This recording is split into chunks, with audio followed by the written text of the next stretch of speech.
Hey, it's Rachel, and I want to talk to you about what to do when you have a child who simply will not take responsibility for their behavior. So maybe you point out something that they've done wrong and they either get really defensive or maybe they go the other way and become very dramatic and say, "Oh, I always do everything wrong. I'm always getting in trouble. I hate myself." Whatever their response is, they're simply not acknowledging what they have done wrong so that they can do something different. I want to help you help your child by considering a scenario from your perspective and also your child's perspective. So let's say you have a son and a daughter, and it actually doesn't matter how old they are because this is going to apply to children of any age. So you have this son and daughter, and you walk into the room where your son is being really mean to his sister. He's saying things like, "I wish you would go away, and you're annoying, and just leave me alone," and he's being really nasty to her. So obviously you're going to say something to him and you're going to want him to acknowledge what he's done.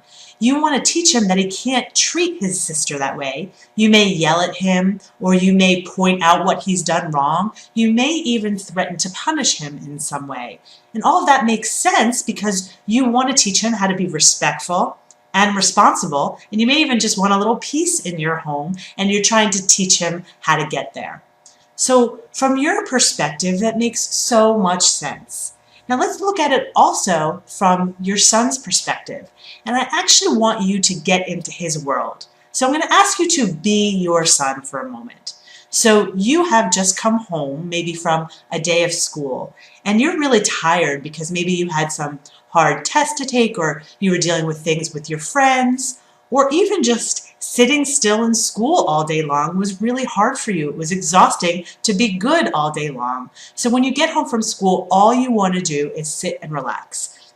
And your little sister comes into the room and she's being really loud and really annoying. Chances are you're going to say things to her like, "Go away," and "You're annoying and I wish you would leave." So imagine you're saying those things and your mom or dad walks into the room and starts pointing out everything you are doing wrong and how you can't treat your sister that way. Are you in that moment likely to say, "Oh, you're right, I'm being wrong here. I need to do something different"? Probably not. In fact, you're more likely to get defensive and try to defend why you were telling her that and trying to get your mom or dad to hear your perspective. Or if you feel like no one's going to listen to you, you may even become more dramatic and say, "Oh, I'm always the one that gets in trouble. She never gets in trouble. I hate myself," or even "I hate you" to your parent. Chances are when you're in that situation, you're not likely to want to take responsibility.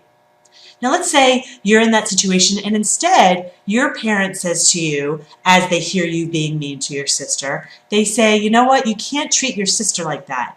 But what's going on for you that makes you want to be so mean to her?" And your mom or dad actually listens to you while you say, "I've had a really long day, I just want some peace or quiet." And your mom or dad actually helps you find a way to get that peace and quiet.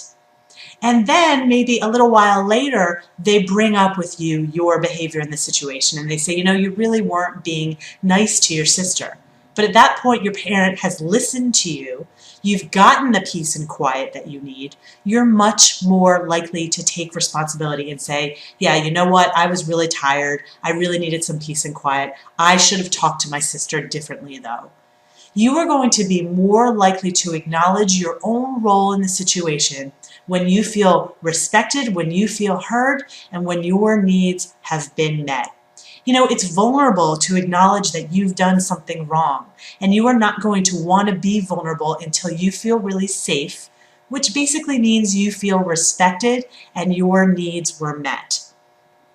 So I hope getting into your child's perspective helps you understand how to motivate more responsible behavior from them. When we see things from their point of view, it's much easier to understand how to get them to do the things that they're supposed to do. If you have any questions about this or anything else, feel free to email me at rachel@rachel-bailey.com. I will see you next time.